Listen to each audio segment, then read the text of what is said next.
నమస్కారం, welcome to Suman TV. నేను గీతాంజలి. ప్రస్తుతం మనతో పాటు ఉన్నారు ప్రముఖ జ్యోతిషులు, సంకల్ప మందిర్ నిర్వాహకులు బ్రహ్మశ్రీ నందిభట్ల శ్రీహరి శర్మ గురువు గారు. వారితో మాట్లాడదాం. గురుగారు నమస్కారం అండి. వాగర్థావివ సంపృక్తౌ వాగర్థ ప్రతిపత్తయే జగతః పితరౌ వందే పార్వతీ పరమేశ్వరౌ.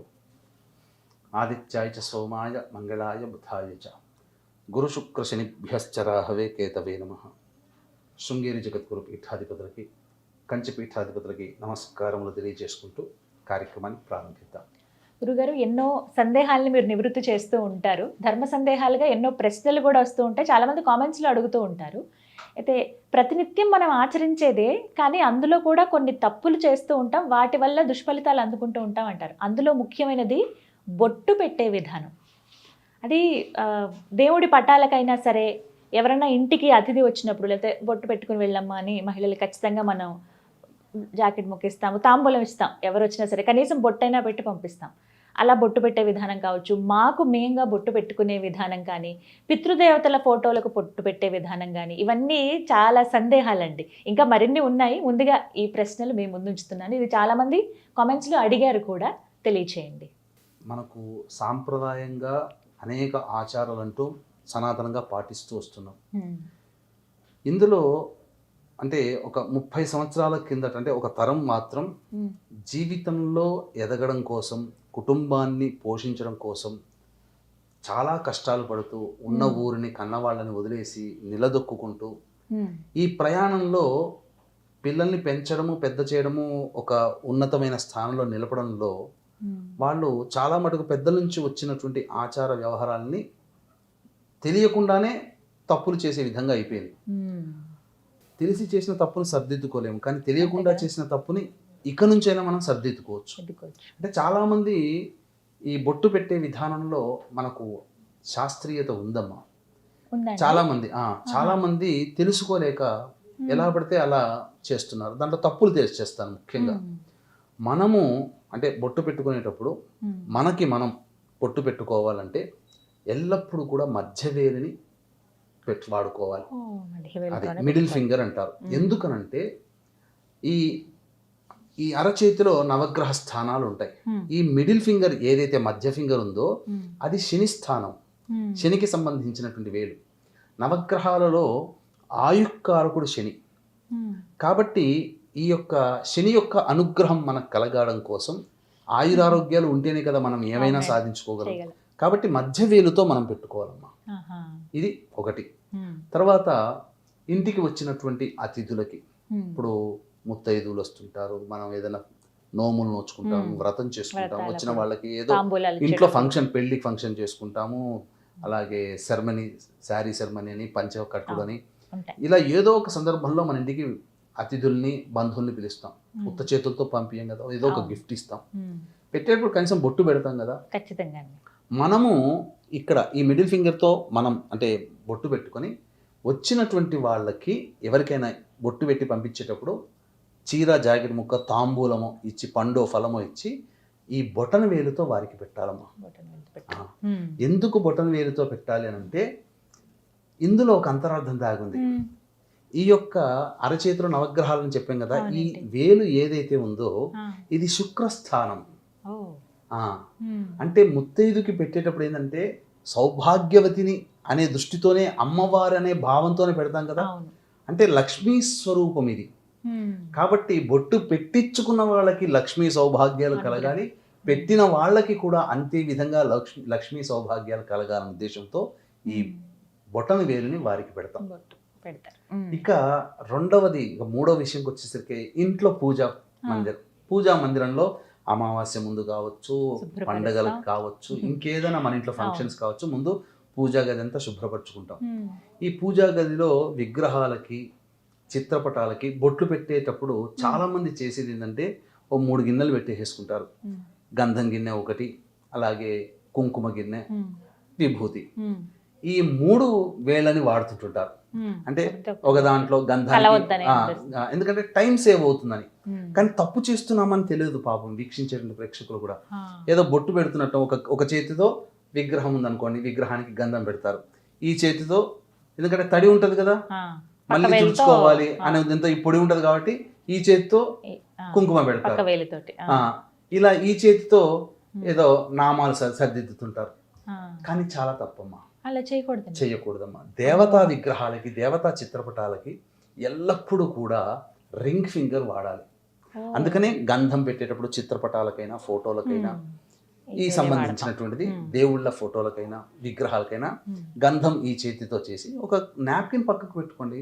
గంధంతో పెడతాము, మళ్ళీ నాప్కిన్తో ఇలా అనుకొని గంధాన్ని తుడిపేసుకొని మళ్ళీ ఇదే వేలితో కుంకుమ పెడుతూ సరిపోతుంది. ఇది దేవతా సంబంధమైనటువంటి విగ్రహాలకి వాడాలి. అందుకనే పవిత్రము, దేవతా సంబంధమైనటువంటి కార్యక్రమాల్లో పవిత్రం అనేటువంటిది ఈ వేలికి పెడతారు. ఇది ఇక పెద్దవాళ్ళ తిథులు ఉంటాయి. చనిపోయిన వాళ్ళ తిథి రోజు వస్తుంది, లేదా అమావాస్య రోజు. కొందరి ఇళ్లలో ప్రతి అమావాస్యకి పూలమాల ఆ చిత్రపటానికి వేస్తారు. పూలమాల అన్ని బొట్లు అవన్నీ అలంకరణ చేసి పెడతారు, దీపారాధన చేస్తారు. కొంతమంది వాళ్ళు పెద్దవాళ్ళు చనిపోయిన తిథి రోజున ఈ కార్యక్రమం చేస్తారు. ఎప్పుడైనా కానీ పెద్దవాళ్ళ చిత్రపటాలకి బొట్టు పెట్టేటప్పుడు చూపుడు వేలు వాడాలి.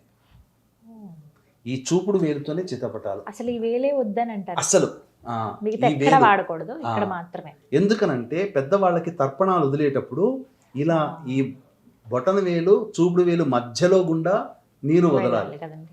అది ఈ స్థానం గురుస్థానం.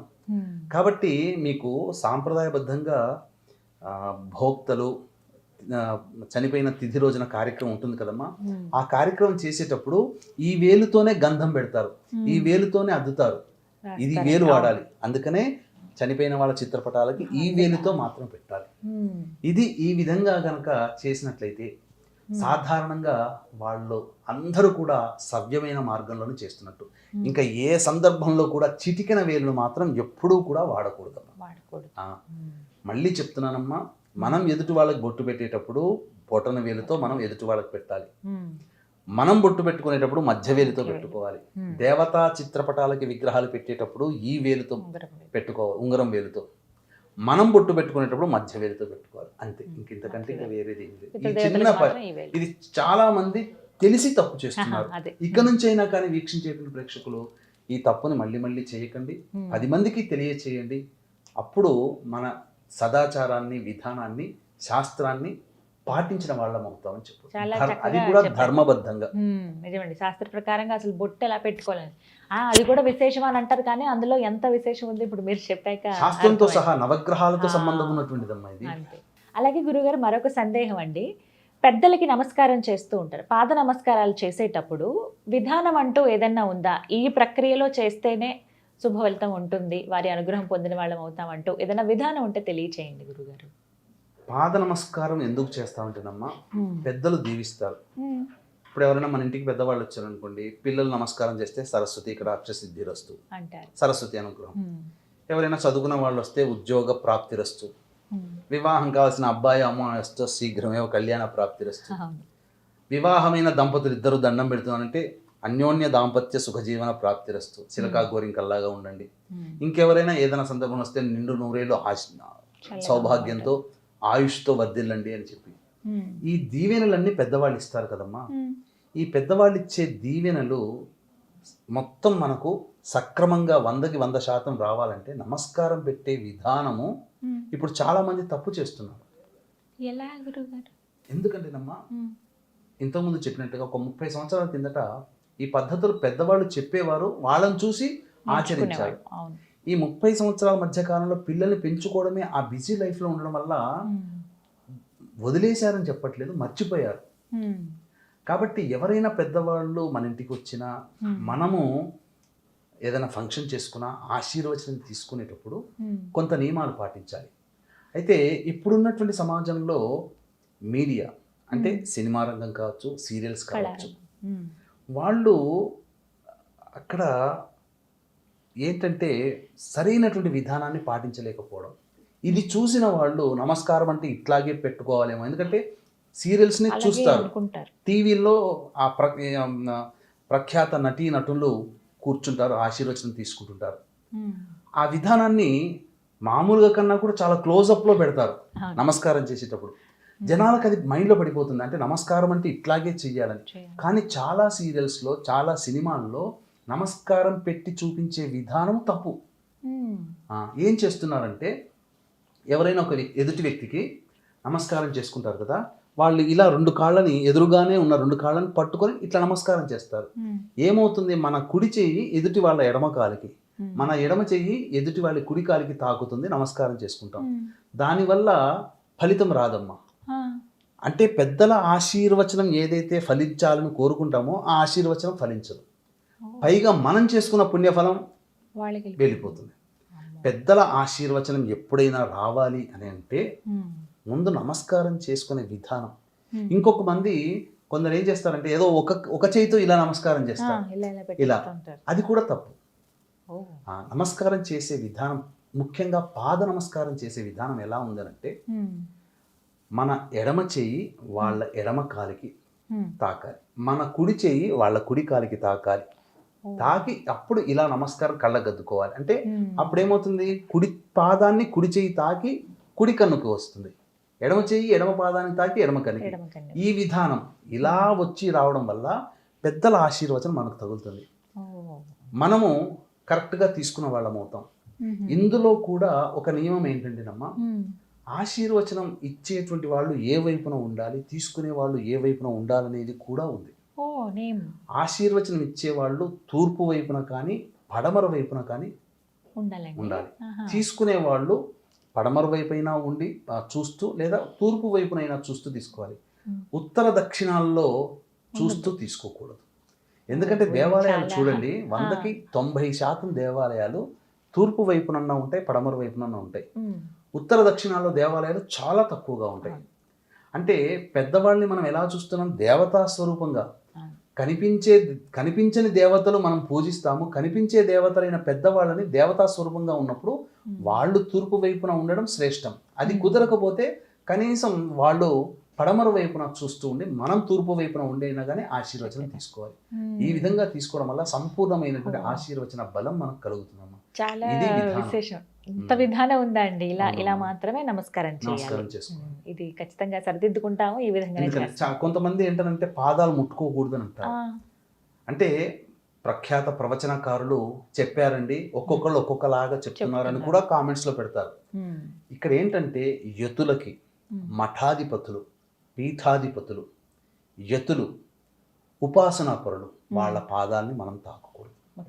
అది మన ఇంటికి వచ్చేటువంటి పెద్దవాళ్ళ కుటుంబ పెద్దలు వాళ్ళ పాదాలు తాకి ఆశీర్వచనం తీసుకోవచ్చు. నేను చెప్తున్నామ్మా, అనుభవించి చెప్తున్నాను. ఆశీర్వచనం వల్ల సంకల్ప సిద్ధిరస్తు అని చెప్పేసి ఆశీర్వదించారు ఒక పెద్ద మనిషి. అసలు నా సంకల్పం మీద అప్పుడు నేను డిగ్రీ చదువుతున్నాను, నాకు ఫస్ట్ క్లాస్లో పాస్ కావాలి, నేను రాసింది నాకు ఫస్ట్ క్లాస్ మార్క్స్ రావాలి. కరెక్ట్గా 63% వచ్చింది నాకు డిగ్రీలో.